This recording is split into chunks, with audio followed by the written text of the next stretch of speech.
kon nag maa ngi leen di gërëm di leen féliciter di leen encourager bég naa trop nag te dinaa transmettre Ablaye Wade ne ko dem naa Yoff dem naa Trao gis naa sa parti gis naa jigéenu sa parti gis naa jeune say parti gis naa cadre say parti mobilisé nañu engagé wu nañu taxaw nañu pour jox une majorité très large à l'opposition le 30 juillet 2017 je vous remercie.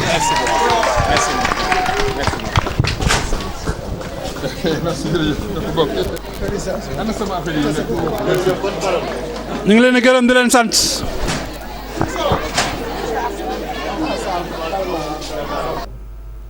asalaamualeykum. Amadou Sarr. juddoo fii Terme Nord. jàngee fii maa ngi jëkk a dalee jàng fii nii école arabe bu Yoff fi si penc mi avant may dugg école français fële si école aéroport ñu koy Patry si laa jàngee jaar naa Wakaam jaar Grand Yoff jaar naa lycée Lamine Gueye ex-Vanvo après jaar aussi université Dakar et puis jóge fa dem Canada continuer fa sama jàng donc maa ngi basé wu un peu au Canada mais damay ñëw régulièrement au Sénégal d'ailleurs bi ma fi jógee léegi xaw na yàgg ëpp na ñaar fukki at ak juróom mais de 2001 à 2004 ñëwaatoon naa fii ci Sénégal amoon benn structure benn boîte bu ma nekkoon fële ci Touba Sandaga ci mbirum informatique donc toog naa fi ñetti at liggéey foofu départ foofu benn entreprise bu ba affaire bi vraiment c'était bien donc c'est une bonne expérience du secteur privé ici au Sénégal après nag si laa delluwaatee fekk sama soxna aussi pare jàngam ñu ànd dellu Canada donc basé wu foofu maa ngi liggéeyee foofu tamit si benn université bu ñuy wax université de Sherbrooke bi ma nekkee Canada aussi ba nëgër yi maa ngi yëngatu si wàllu yëpp ma ko daan defee fii rek ça veut dire que au niveau mu ñi ma xam nag Yoff defe naa ñi ma gën a xam li ñuy gën a wax moom mooy mouvement nawetaan dañ naan SAR Ajaay wala ñu ne SAR nekkoon naa Renaissance aussi à l'époque c'était les espoirs de Yoff donc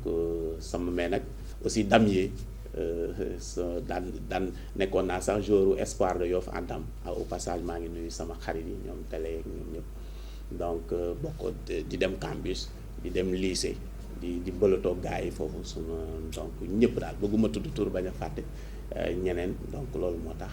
daan dam yee géej aussi daagu daan grand place u daagu daan donc Yoff sama dëkk la ma am ambition pour Yoff c'est dans ce sens-là que bon bari naa fi ay xarit c'est sûr que jeunes yi peut-être me connaissent un peu moins parce que peut-être bi ñuy juddu man wala bi ñuy am ay 5 ans yooyu fekk na ma génn donc même di ma daan ñëw fii souvent gars yi aussi daan naa participer si daan naa ñëw nawetaan même 2001 ba 2004 daan naa aider encore mais souvent ñoo ma part de entraîneur souvent lañ ma gënoon xamee délégué ak zone un peu comme ce que Adama fait Adou moom presque bi ma demee moo jël relève bi donc Adama aussi Diop sama rakk jooju je pense que ci ñëpp xam nañu liggéey bi muy def donc loolu daal may nuyu ñëpp nag donc avant may dugg ci waxtaan bi. ak yàlla dafa def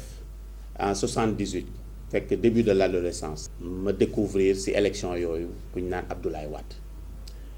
ma déglu ko ma nekk xale vraiment waxam séduiroon ma ñu nekkoon ñaar nag Terme Nord nekk ñaari xale xëy na li ñu nekkoon aéroport di xaw a am ay Jeune Afrique di lire un peu les journaux extérieurs moo taxoon ñu xawoon am tuuti ce côté un peu peut-être je ne dirais pas rebelle mais côté boobu xam ne da ngay jéem a xool leneen. jamono yooyu presque PS mën nañu wax ne mooy seul parti bu fi nekkoon maa ngi fàttaliku tamit début des années 80 bi Abdou Diouf ñëwee remplacer Senghor fekk ñu nekk jeune nekk lycée paay lu ne def nañ ko pour man par exemple maak Abou pour ñu rejoindre temps yooyu sax Terme Nord ñoo ngi doon beaucoup plus militer à Wakam temps yooyu aussi lañ la woon kii bu metti sax entre ñu mel ni comme tendance su PS yi ay du Diop sama tonton du Diop ak ñoom Birame Ndiaye bu Wakam donc ñu yaroo si loolu mais masul tax man li ma nekk ba ni may demee Canada masuma dem si si meetingu PS yi di dem comme di wala si seen réunion yi yàlla dimbale ma solo parce que gëw ma woon loolu pourtant sunu paa yi dañ ne woon bon ñun ñoo ngi doon jàng donc loolu daal ñun combat opposition bi loolu lañ def ba voté jot aussi ñu voté bi ñu amee âge voté ba ni ñuy demee Canada donc noonu la ñu continuer au niveau du Canada aussi man maay jiite foofu fédération PDS du Canada donc Canada depuis plusieurs années donc ñoo ngi fa di góorgóorlu dans ce sens-là léegi chaque année quand même aussi étant donné que Terme Nord aussi dama am relation particulière ak ñoom souvent dañ may demander en 2000 même bi Ablaye Wade gagné nguur gi ak li ma ànd ak moom yëpp dama ne woon damay bàyyi politique jour boobu damaa jooy guddi gi yëpp damaa jooy ak di tudd yàlla di sant yàlla parce que dama ne Sénégal li ñu doon wut yëpp mi ngi nii fexe ba nga xam ne politique su dee dañu changement am na rek ça veut dire que sénégalais xam na léegi lan mooy njëriñu carte c'est un peu dans ce sens-là laa ne woon léegi jaratul sax tey nii su ma dee woon mën naa ne dinaa tàlli parce que Sénégal léegi xam nañ lan mooy njëriñu carte lan mooy njëriñu soo liggéeyul ñu changé ko dëgg la président yëpp muy Senghor muy Diouf muy Abdoulaye Wade muy Macky Sall ku nekk jéem na bay waaram avec sa façon avec aussi école de pensée mais moi dama yaakaar ne rek war nañu def politique autrement ça veut dire que quel que soit les régimes ba nëga ni malheureusement ni ñuy defee politique moo dul développer Sénégal damay siy joxe benn firnde rek mooy li ñuy wax caisse noire maanaam daan fonds politique loolu tant que mi ngi am Sénégal du avancer parce que loolu mooy source guerre xam nga nit suy liggéey par exemple nga nekk directeur d'une société wala ñu jox la ay responsabilités c'est normal ñu jox la li ñu naan marge de crédit maanaam par exemple ñu ne la yow kat dinañ la jox dina am benn fonds boo xam ne soo benn carte wala benn xaalis boo xam ne dañ la koy jox supposons ñu ne la yow kat directeur nga am na benn million boo xam ne saa boo xëñ na am yenn ay rencontre yoo xam ne dafa am solo wala ay affaire yoo xam ne dafay laaj dépense te que du ñu mën a wër comptable yëpp wër fépp pour balaa ñuy def këyit yooyu day gudd te yow da ngaa war a recevoir benn partenaire par exemple ngeen dem restaurant nga war ko fayal mais soo ko fayalee par exemple lekk ngeen fay mais da ngeen wane këyit bi wane ne lii kat li xaalis boobu taxoon li ko taxoon a jóg lii moo tax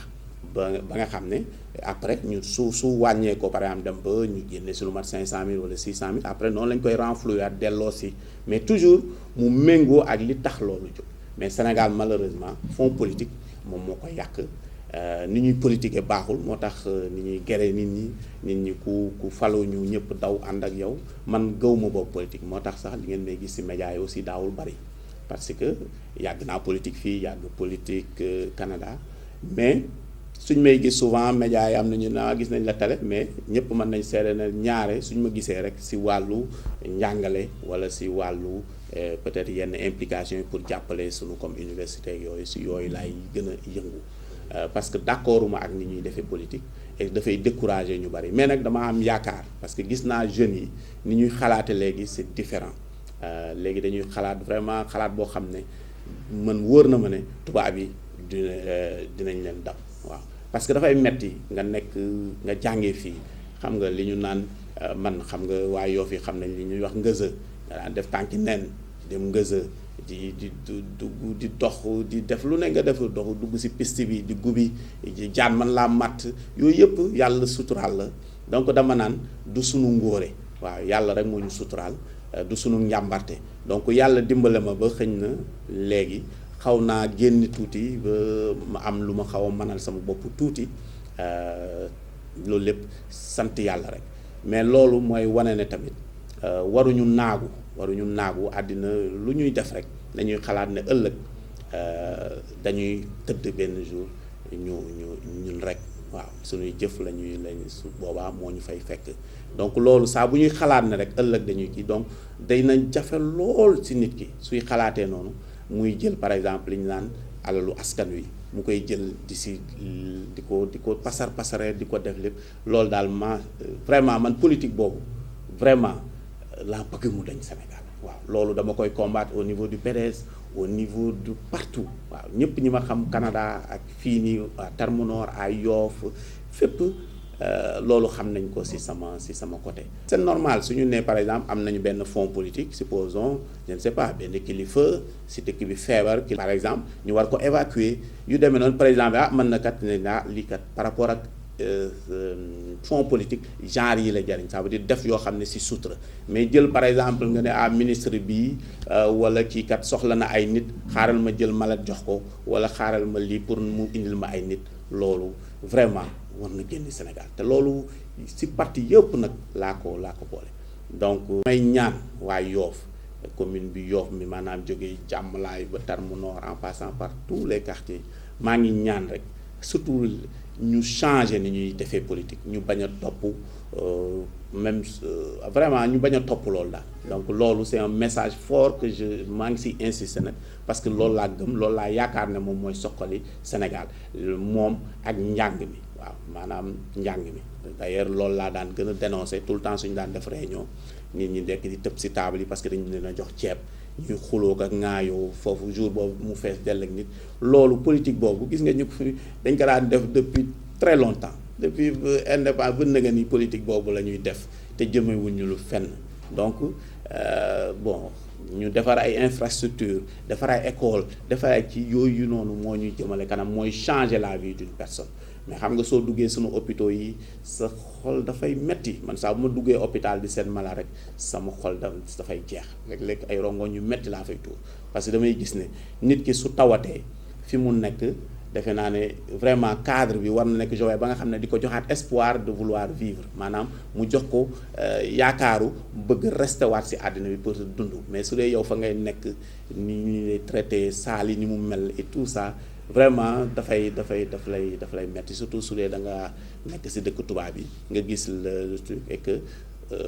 mën nañ ko def et que vraiment loolu daal moom laay surtout dëkk boo xam ne ñëpp gëm nañ yàlla soit ay jullit lañu ñi ay chrétien alors que yenn dëkk yi sax ñoom seen jullite demeewul noonu donc vraiment ki nga xam ne moom lu bon ci àddinaam boole na ci ëllëg man rek ak sama bàmmeel la kooku noonu normalement moo waroon a gën a donc je lance un appel di ko commencer ci sama bopp ak ñëpp vraiment ñuy jéem a fexe loolu ba nga xam ne loolu mooy suñu fierté maanaam yàlla ëllëg sànq rek démb rek ci dëj bi loolu laa doon wax ma ne nit ki ñu témoignel ko rek su tëddee ñu ne vraiment kii lii la def ci àddinaam lu baax bi ñu ko yóbbee mission sur terre fexe na ba nga xam ne askanam fexe na ba nga xam ne tey nii kat génn nañu ci ndóol génn nañ ci lii loolu rek moo des mais tabax fi ay immeuble ak yore fi ay milliards pasare def lii après lan lay mujjee dara nga dee rëccu soo demee ba feebar ba war a ci rëccu rek nga ci dese donc loolu daal laay l'appel que je lance di ko lancer tous les citoyens de Yoff ok tous les partis confondus waaw ni ñuy defee politique daal ñu changé ko loolu laay appeler à tout Yoff en fait li am moom mooy man at mu jot damay ñëw taseeg waa Terme Nord parce que foofu laa juddoo dëgg la même bi ma mujjee ñëw maa ngi dëkkoon nenaat fële parce que sunu kër bi nekk foofu mais travaux étant donné que ñoom dañ maa xam depuis xale ma nekk ci mouvement kii nu mu tuddati comité de quartier Satali nekk lépp ma def ko foofu nawetaan aussi ma nekk délégué de Terme Nord zone bi nekk fi arbitre fi Yoff yàgg naa def loolu nekk vice président zone 6 Yoff ba pare même yàlla def na tamit première coupe bi zone bi gagné boobu man maa nekkoon entraîneur aéroport donc aéroport ba nga xam ne ñoom ñëpp presque jeune génération 70 yi jëm presque maa leen yar ñu chaque fois su ma ñëwee ñu may kii donc et puis forte mobilisation boobu man su may dem aéroport sax ñaare ndem si yàlla si maa ngi koy ñaane suñu chef de quartier Abdou Diop ñun souvent dafa daan wax yow doo politicien moo tax su ma daan woote sax dëkk bi yëpp ay génn amul parti nit ñu da masum ñu maa xoole sax naan Mamadou Sarr dafa bokk PDS wala yi ñoom dañ may gis ne rek man damay yëngatu lépp le truc donc loolu laa jéem a def loolu laa jéem a def aussi au niveau de Yoff ba bi may dem ok au passage may nuyu sunu mbokk yi nga xam ne ñoom laa bokkaloon liggéey bi am na si ñoo xam ne aussi dañu wàññeeku maa ngi ñaan yàlla xaare leen àjjana donc vraiment loolu noonu léegi nag bi mbir mi amee chaque fois damay ñëw ñu mobiliser mais saa bu ma demee rek affaire bi tombé waat en léthargie maanaam du yëngatu bi ki su ma wootee rek ñu ne gëj nañoo rencontré donc bii passé bi daaw bi ma ñëwee ma ne leen fexe leen weer wu jot kenn mu aye ngeen def attaaya lu simple xam nga lekk seen beñe attaaya truc ñu def ko noonu waxtaan sottante xalaat xool yan projet ngeen mën a def ak nan ngeen di mobiliser nit ñi donc noonu lañ def ba yàlla def affaire bi réussir nit ñëpp ñi demoon ak ñu ñëpp ñëw donc moo tax ren tamit bi ma ñëwee ñu au niveau de Yoff bon li ma fàttee wax tamit mooy loolu mooy Yoff mouvement yi ma fi nekk yëpp muy si mouvement nawetaan muy politique muy citoyenne muy espoir de Yoff partout defe naa ne mën naa jógee partout dans la zone te amuma kenn xarma yàlla fii si Yoff su ma rombee ñëpp vraiment samay nit lañu masuma xuloo ko ŋaayoo wax loo xam ne si nit tey mënumaa dugg këram wala mënumaa jàkkaarloog moom donc loolu moo tax bi ma gisee situation de l'opposition fii à Yoff ak PDS parce que am na ñoo xam ne si xëy na ñun bi ñu perdre pouvoir bi aussi transition bi ni ñu ko gérer c'était dans la précipitation ba ñu def yenn erreurs yi ba aussi ñenn ñi toog seen kër. Je pense que tey ku ñëwoon Termonor gis la fa xew mobilisation ba fa xew responsable Yoff yi yëpp commune bi yëpp Jàmmalaay ba Termonor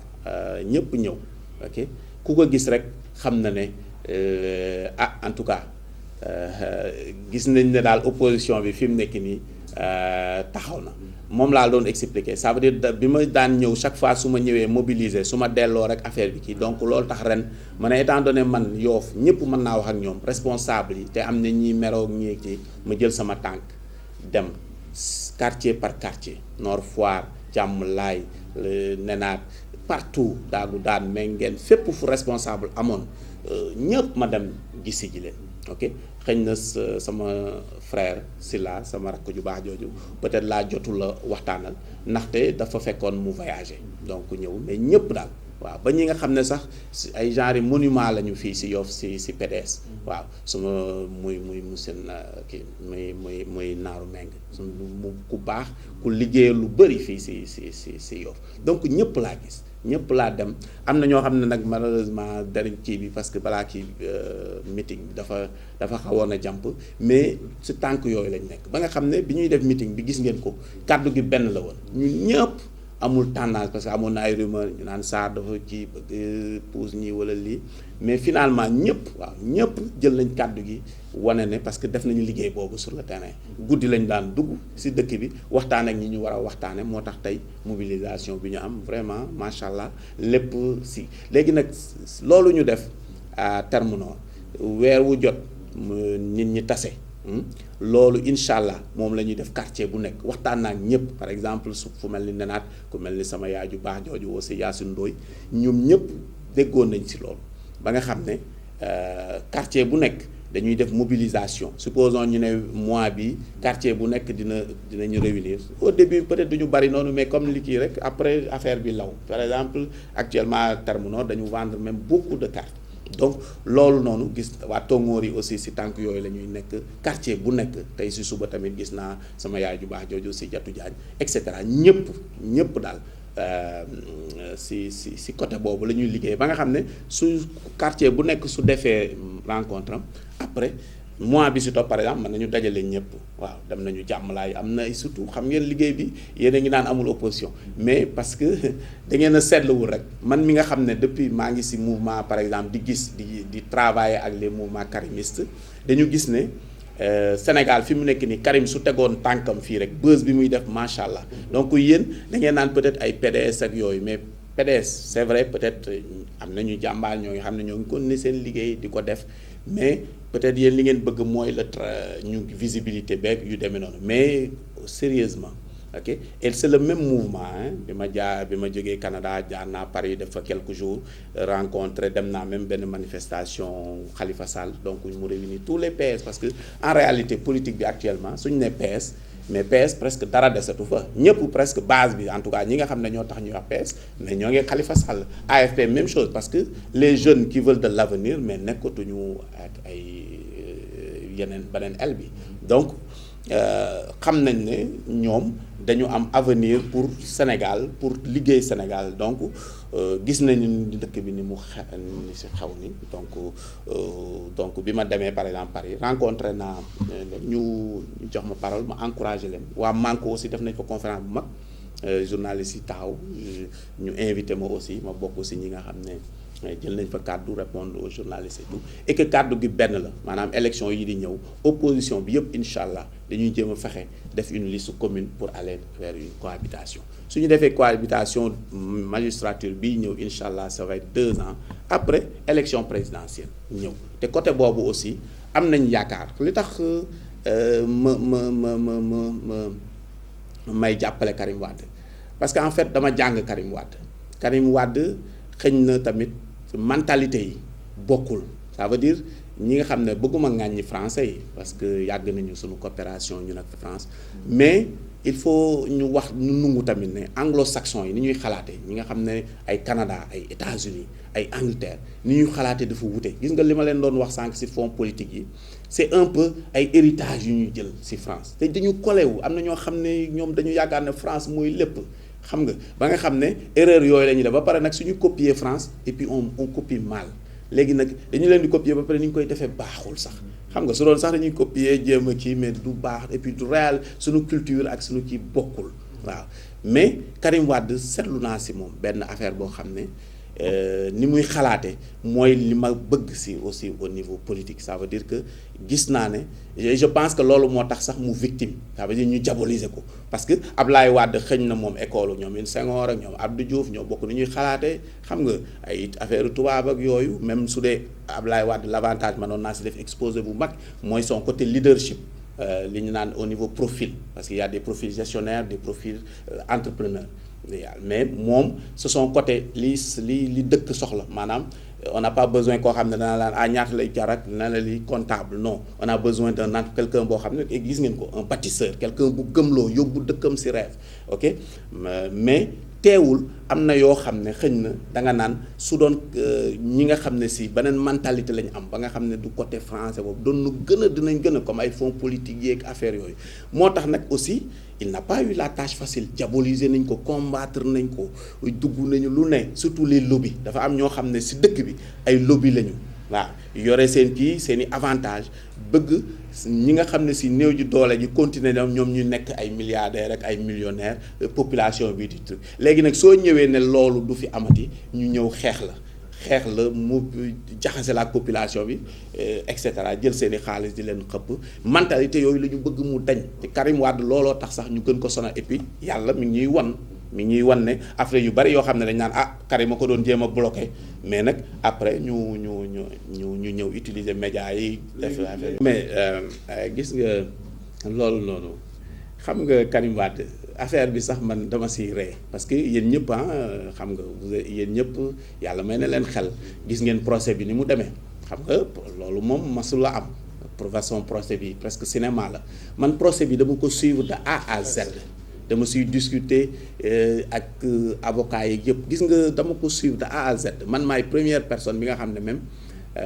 dañ doon def comme Facebook jour kii bi ñu def photo Karim ma demandé à tout le monde ñu def photo Karim Wade ci Facebook benn jour procès et que jour aussi bi ñuy def délibération bi jour boobu damaa wàcc ne cëpp ci avion bi jubali presque palais de justice jour boobu noonu damaa wàcc avion bi comme Air France bi ay defe naa 21h yooyu lay yegg si ma ne xëñ na c'est très risqué ma jubali palais de justice su dee dafa am ay manifestations wala yëngu ñu xëñ na ñu jàpp ma yóbbu ma Rebeuss et que nuyuwuma sama papa donc bi ma jógee noonu rek si wàcc si avion bi rek laa jubali nuyu sama papa ak sama yaay ma ne leen yegg si naa après laa ñëw Yoff dem sama appartement toog fa si ba 5 heures du matin 4 heures du matin yooyu ma jógee fa dem donc noonu laa presque guddi gi jubali damaa dugg si rek fekk nit ñi naan Talla Sarr kañ nga ñëw sax ma ne leen maa ngi nii di doog a yegg si donc dama suivre ak procès bi daf ma soxaloon parce que dama naan nit kat xam nga pour nga nungoo nekk si ginnaaw wala nga nungoo travailler ak moom man dama bëgg nit koo xam ne li mu def dama naan est-ce que moo ko def wala de donc dama ko suivre de A à Z. loolu tey nii mënoon naa la si def conférence pour wax na ne affaire u tappale rek la dafa mel ni tey rek ñu ne la jumaa ji nii Karim Wade ko moom wax ñu ne moom moo ko nga ne leen moom lu ne leen firnde ni moom moo ko donc si ay caaxaan xam nga vraiment jël population bi jël ay milliards yu bari def ko si xaalis truc jaxase xol yi vraiment loolu daal ñu ngi koy regretter. et puis malheureusement dañu yaakaaroon na sax foofu lay yem gis nañu aussi ni ñuy def ak Khalifa Sall ñoom Bamba Fall képp koo xam ne et puis li gën a metti mooy dafa mel ni sax yow suñu nee nit ki tel sax ñu xaw kaa kii mu daw ne dugg na si nguur gi wala yu demee noonu rek ñu bàyyi ko puis loolu sénégalais yi dofuñu di nga leen woo ñu ñëw ñu lay kii nga jox leen truc et cetera mais jouru élection yi da lay wóor ne opposition bi su réunir incha allahu rabbi incha allah élection yi opposition bi su réunir moom et je pense c'est une demande sociale wala su leen neexee ngeen ne demande politique la mais loolu moom incha allah dina am cohabitation et su amee tamit suñu demee élection yi élection de transition la suñu demee mais ñun yaakaar nañ ne Karim Wade ok ak doole ji ko li nga xam ne si injustice bi ñu gis mouvement yi jóge fu nekk man damay nekk ak ñoom j'ai d'ailleurs daaw jéeg dem naa Paris aussi rencontré surtout comme ñu mel ni ay mouvement askaw ñi ko fondé woon après un mouvement truc bruit ñoom Hélène ak Xataab dem naa waxtaan ak ñoom xam nga au niveau mouvement Karimiste damay suivre seen kii daaw même bi ma ñëwee bi ñuy organiser rencontre yëpp ñëw naa invité nañ ma permanence ma ñëw wax ak ñoom jour boobu c'est ça ko encouragé leen damay nekk Canada ñu may woo ñuy liggéeyandoo donc xam naa travail bi ñuy def et que incha allah su ñëwee fii buzz bi muy def defe naa ne liñ naan su ñëwee aéroport bi. ba kii da nga am yaakaar ne Karim dafay ñëwaat. day ñëw loolu moom man Karim damay jokkoo ak moom donc day ñëw loolu moom et que li ngay. ñëw bi avant élection lay doon wala après élection. non du ma dugg ci détail boobu mais li la wërte woon mooy léegi mu ñëw c'est sûr que xam nga wax nga ma ne ma woy dañu ne Karim ni mu demee ni mu kii mais c'est sûr que am na yoo xam ne mënuñu ko wax ci kanamu télévision. mais dama lay jox rek benn firnde xam nga Karim bis bi mu génnee prison bi ñu defee seen kii boobu en pleine nuit xam nga loolu ni ngeen nit ki da nga ko gracier ba pare di def affaire yooyu noonu xam nga maanaam naturelul daal de kiiwul mais loolu lépp disons xam nga jour boobu même lu mu nekk guddi imaginel même Karim ñu ne woon dafa dem këram après wala mu xëy fajar gi ne day génn ci dëkk bi imagineel ñi ko naroon a topp ak ñi naroon a dëkk bi ni mu naroon a mel moo tax kilifa yi am ñu ko ñaan ne ko Karim dañ lay ñaan rek nga dem tuuti affaire yi kii loolu rek moo tax am na loolu mooy condition yi nga xam ne si pour rek dëkk bi am jàmm wane na moom est-ce que tamit li ma neex xam nga man tamit mooy li ma wax rek mouvement yi ma jaar yëpp muy politique nawetaan ak yëpp ma suñu dégg ne Sarr mi ngi wax lu ñaaw wala mi ngi def lii wala ma ngay xuloo wala ma ngay wax lu ñaaw et que Karim tamit c'est la même chose ñun école boobu la ñu génne est-ce que nit mën naa taxaw nii ne Karim li ñu koy waxal ak yëpp est-ce que mës ngeen ñëw ne technique taagal bande bi ma ngay wax lu ñaaw lu mel ni xamee nit mësu leen kaa dégg toujours mi ngi am yaram am dignitéem waaw mi ngi am rayam am dignitéem même bi mu li mu métti yëpp man dama daan dem daaw bi ma ñëwee fii maak moom rencontré nañu 2 fois ok mais damay gis ay nit suñuy koy rencontrer ñoom ñooy jooy Karim di leen defal pour dire que dafa garder dignité parce que nit ki kat su dee yow defoo dara tu ne te sens pas coupable vraiment danga naan lii ndogalu yàlla la naa ko muñ xam nga li ñu naan Dieu est avec les patients yàlla muñkat yi la àndal donc loolu noonu loolu la def ba Sénégalais yëpp gis liggéey bi mu def gis nañ ko et que loolu man wóor na ma ne jour bi muy ñëw fii la Ablaye Wade amoon ba muy jógee Paris Karim Wade dina am lu ko raw foofu loolu moom incha allahu rabbi waaw donc l'avenir est avec nous l'avenir est avec l'opposition et que Yoff fi mu ne nii à partir de maintenant tout le monde sait que surtout que gis ngeen meeting bi tey ni mu demee ñëpp mobiliser wu et que travail boobu la ñuy continuer comme tàmbali nañ ko même su ma delluwaatee Canada incha allah travail boobu comme ni ñu ko defee daaw dellu woon naa mais liggéey bi ñëpp def gis nañ ko travail de souterrain mais dañu bëggoon xaw a bañ a li ñu naan kuy yoddu sëkkat mais fi mu ne nii étant donné ñëpp gis nañ kii bi noonu la ñu koy continuer nag quartier par quartier waaw dugg Yoff yëpp suñu xarit ak suñu am di jàmm yi et puis waxtaan naa si ñu bëree bëri des gens yoo xam ne en tout cas Yoff bi ma ñëwee ba nëga ni loolu laay def loolu laay liggéey te incha allah ñoom ñëpp en tout cas bari na ñoo xam ne si seen xol soo leen waxee en tout cas mais di ngeen ko gis incha allah opposition bi di ngeen gis résultat yi suñu booloo rek di ngeen gis résultat yi en tout cas c'est un peu ça. léegi xanaa nga def say remerciement rek nga tëj. waaw bon maa ngi remercier ñëpp rek population Yoff population Terme Nord toute la commune de Yoff jógee muy Jàmmalaay muy Nord Foire muy tous les quartiers Laayeen Mengeen Ngaparou bëgguma lim Nenaat Nëngaañ et tout xam nga Apex waaw yooyu yëpp kay waaw c'est vrai Apex si parce que et cetera fépp maa ngi remercier ñëpp waaw ñi ma waaw Cité Nouvelle yi ñëpp bàyyiwuma kenn daal ñëpp maa ngi leen remercier di remercier sama xarit yi ñi nga xam ne dinañ ma xàmmee parce que yàgg nañu ci campus yi ci nawetaan yi ci politique bi et tout surtout aussi di remercier aussi jeunes yi peut-être am na ci ñoo xam ne peut-être jotuñu ma woon a xam maa ngi leen di remercier aussi di leen wax ne ñoom l'avenir ñoom pour ñoom la waaw l'avenir pour ñoom la ñun xam nga soo dundee ba weesu juróom fukki at daanaka àddina moom mën nañ wax ne presque jéem a jaamu yàlla rek waaw moo ci des donc loolu daal ñu defee politique bi autrement di remercier nag vraiment surtout nag maa ngi remercier waa Yoff yëpp de mais di remercier aussi militants yi waaw am na ci ñoo xam ne tamit bon vraiment jàmbaar lañu di ko wax ñoo xam ne ñoo ngi fii bëgguma lim tur mais foog ma peut-être tudd quelques noms bon ku mel ni Sila jàmbaar la ku mel ni Fambaye ku mel ni ñoom Kalidou ku mel ni ñoomin Adama et cetera Mouhamadan ñoo xam ne vraiment samay Assane Dieye toog exactement ñoom ñoom Amara Mané mi nga xam ne demoon nañ ñëwaat na bi ma waxtaan ak ñoom cabañ exactement ñoom ñëpp daal ñoom exactement na nga cabañ exactement ñoom ñëpp dem nañu na ngaa gis leen ñoom saa si bëgguma woon tur parce que ñoom ñëpp daal ak sunu doyen yi ñoom naaru dem naa waxtaan ak ñoom Gora Diouf ñi nga xam ne peut-être ñoom Seynabou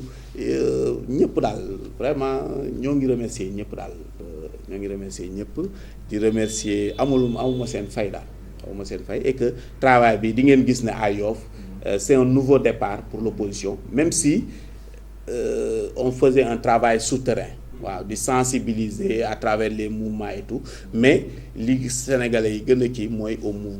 mooy visibilité bi parce que effectivement xam nga politique dafa doy waar surtout ñun fii Yoff ñun ñëpp ay mbokk lañu xam nga ce qui fait que nit ki des fois sax mu jiitu la fenn nga ne kii xaw ma nan laa koy def ak yooyu sama kii la ak yooyu loolu mooy kii mais li war a am solo du question kii nii lii wala defal na ma lii wala defal la Mamadou Sarr jox na ma lii wala di dootul du am loolu mooy kii nii lan la nar ngir Yoff nan la donc leneen li nga xam ne si daal moom a gën a taxaw moom mooy ñun ñëpp ñu booloo ok travailler pour l'intérêt de Yoff même les mouvements citoyens je les appelle pour loolu ok nekkuma nag di xëccoo ngaayoo ñëpp xam nañ loolu gis nga bi nguur gi nekkee fii xëccoo si kontaan ndaxte effectivement sooy ñëw di mobiliser di dem di liggéey ñu bari dañ naan xëy na poste député la bëgg wala poste maire la bëgg ok gis nga liggéey bi nii ok man déjà comité directeur bërki dem loolu laa leen wax nee naa leen affaire poste député yi ni ñëw ku fi nekk di xalaat ay sa bopp wala yu demee noonu dinañ lajj nañu def ba nga xam ne si dañu travailler ensemble gis nga au Canada ba la ma jógee pour les députés des Sénégalais de l'extérieur man dama initier avec les amis ñu def une table de concertation de l'opposition ñëpp parti yëpp ci bokk même PS parce que PS xam nga ay dëkk comme Canada dëkk intellectuel lañ donc ñooñu presque PS Khalifa Sall la ñu àndal donc APR rek a ci bokkul daanaka mën nañu wax xam nga mais bi ñu nekkee am nañ sama yenn rakk yeeg yenn frères yeeg sœurs yi ñu ne dañuy li ñuy prôné mooy nañu waxtaan juboo kàddu man nee naa leen xëccoowuma ay poste député wala yu dem tépp loo xam ne si rek mën nañu gañaloo au niveau de Yoff, au niveau de la diaspora, au niveau du Sénégal, pour que politique bi ñuy def ni mu changer, moi je suis prêt à me sacrifier personnellement. Loolu laa wax aussi sama pour les rassurer aussi ñëwuma pour nekk ci liste député bi am na ñu naa maan oui mais Sarr da nga war a bokk ci lii parce que au moins nit ñi gis sa tur wala même su dee doo falo nekkuma dans cette game là li ñu naan game ce jeu là nekkuma foofu xam nga maa ngi nekk pour nan la ñu mën a fexe ok pour liggéey dëkk bi gis nga au niveau mairie tey rek maa ngi doon kii sama benn xarit bu baax la bëgguma tudd turam ñu naan kaan yow kat waroon ngaa mën a nekk maire Yoff xam nga wax ñuy wax loolu parce que xam nañu qualité yi mu am et tout ça donc man nekkuma ci dynamique gu kupp ku ñu xalaat ne kii mën naa liggéey Yoff parce que liggéey bi dafa yaatu ñun ñëpp mën nañu ku nekk mën na jàpp fenn donc du looloo ma tax a jóg fi mu ne nii j'ai vu ok que ay Yoff comme ni nga ko waxee peut-être opposition bi ñoo ngi doon travailler mais ni ñu doon travailler visibilité bi desoon na wala mobilisation bi loolu laa ñëw pour faciliter et kon ni ma la ko waxee étant donné que Yoff buntu bu ma fëgg dinañ ma ubbil parce que ma su ma am xaar ma yàlla kenn noonu laa def sol sama tànk dem seeti anciens yi seeti nouveaux yi seeti jeunes yi seeti sunu maman yi seeti ñëpp dugg ci kër yi loolu laa nekk am na peut-être yu ma jotagul a def mais yooyu su tànk yooyu laa nekk pour que ñëpp ñu toog suñu toogee waxtaan ku bëgg kii tout ça waaye ñu décider xam nga mais nekkuma dans cette game là et puis de toute façon même su doon fi mu ne nii poste député bii nii su doon liste député c'est peut-être plus plausible ma nekk ci Sénégal de l'extérieur wala dem na donc may gërëm ñëpp rek di leen sant di wax ne rek Sénégal suñu sañoon vraiment dëkk tubaab bi li ñu am ci côté matériel maanaam côté ñu am ko ba pare garder sunu valeurs yi sunu diine sunu valeurs yi et cetera et que malheureusement xam nga li ñu naan ndóol baaxul parce que ndóol day dem ba nit ki day perte dignité am wala mu perte yenn yoo xam ne ci des valeurs importantes waaw ba nga xam ne loolu doonu man moom mooy sama combat ok may woon nag waa Yoff yëpp waa jeunes yeeg ñëpp vraiment képp ku bëgg entrer en contact avec moi incha allah dina ko man ñu nekk ñu liggéeyandoo digguma nekkuma nag naan dama leen di dikk xaalis ak politique boobu du loolu mooy sama politique gëwuma loolu waaw ay naan pasaree xaalis wala yu demee noonu xaalis bu ñuy pasaree kenn amu ko waaw ku ko jëlit xaalisu peut-être mbooloo mi la politique boobu ñuy def depuis des années boo xam ne yéen seen taxes ak seen impôts yi lañ koy defee loolu buñ ko kenn nungu amul kenn ku fi yore ay maletu xaalis yoo xam ne si yaa ko liggéey yéen contribuable yéen a ko joxe donc du ma leen dikk lu ma manul dama leen di wax ne ñëw leen ñu liggéeyandoo pour fexe ñu changer façon bi ñuy defee politique waaw ñu defee ko ci parti yëpp nag la war a nekk donc loolu laay woow toute la population de Yoff képp koo xam ne ci sama message bi gis nga ci sa bopp mais maa ngi lay tàllal sama loxo ñu liggéey beneen façon parce que wax dëgg saa bu ma jógee ñëw damay gis ne ndóol bi presque fa mu nekkoon dinaa gis ne boobu xëy na am nañu ay bâtiment yu gën a bari peut-être tuuti wala ay télé yu gën a kii mais ndóol geeg sonn beeg truc vraiment dafa gën a kii donc ñuy ñaan yàlla dafa féete boor am quelques personnes yuy dund ci doowu kii bi donc loolu laa lañ ñaan yàlla di ñaanal ñëpp nag di baalu ak ñëpp xëy na wax xam nga dafa jafe dama doon jéem rek wax man li ma xalaat ni ma koy waxee nag xëñ na mën naa am ay yoo xam ne si xëñ na ni ma ko bëggoon waxee génneewul noonu mais télévision bi Yoff Mbollo donc yaakaar en tout cas j'ai trouvé initiative bu baax la macha allah di informer waa Yoff et que j'espère que collaboration bi début la rek incha allah maa leen di ñaanal aussi ñu am lu raw seen njortu que lii ñu am nii yàlla defal leen mu gën a kii surtout que maintenant les médias sociaux ak télévision yooyu c'est très important pour l'éducation pour faire passer la communication ba nga xam ne si en tout cas maa leen di ñaanal yàlla barkeel seen liggéey di sant ñëpp nag di baax di jégalu ñëpp di jégalu si sunu kilifa yi fi nekk yëpp di leen ñaanal yàlla tamit gudd fan ak wër et que yàlla may ñu kattanu dooleel Yoff ba nga xam ne si dooleel Sénégal dooleel Afrique loolu daal mooy sama mbépp dooleel àddina bi yëpp ba nga xam ne àddina bi mu gën a kii nit ñi gën a mën a jaamu seen yàlla gën a nekk si jàmm wasalaam